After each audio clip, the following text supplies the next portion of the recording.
Hi, my name is HuoN, a rising senior majoring in statistics at Bucknell University.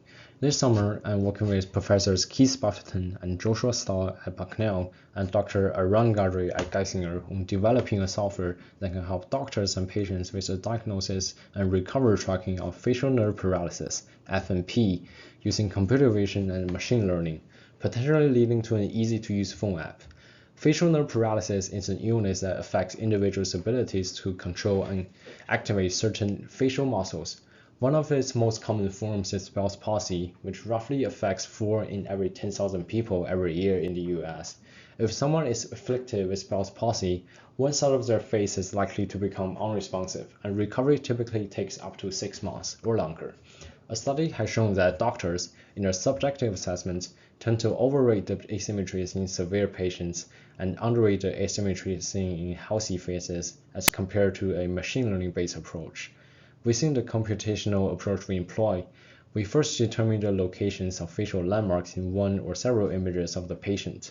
Facial landmarks are the key anatomical points on the patient's face, for example, the eye boundary, brow contour, lip boundary, etc. We use Emotrix, an open-source software that is specifically trained on a dataset consisting of 60 FNP patients of varying type and severity to determine the landmarks. Using patient data for training lowers model bias compared to other methods trained only on healthy faces.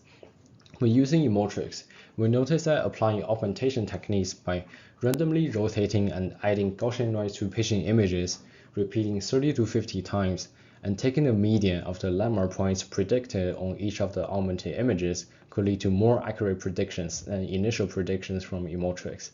When testing on an image from the torrential neural face dataset, we saw a root mean squared error, RMSE, of 7.99 for the original Emotrix prediction and only 3.87 for the median of our augmented predictions.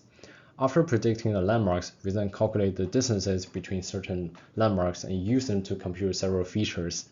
For example, a feature can be a ratio between the distance from the eye to the mouth on both sides of the face. The features mainly serve informative purposes. Doctors and patients could compare their features to the distribution of features seen in healthy faces to see if a particular feature is an extreme observation in the healthy distribution of these features. Given our approach to improved landmark detection and feature determination, we have confidence in further machine learning predictions. Further work includes acquiring patient images labeled with the Helms-Brackman scale to begin training the ML model and continuing this important work.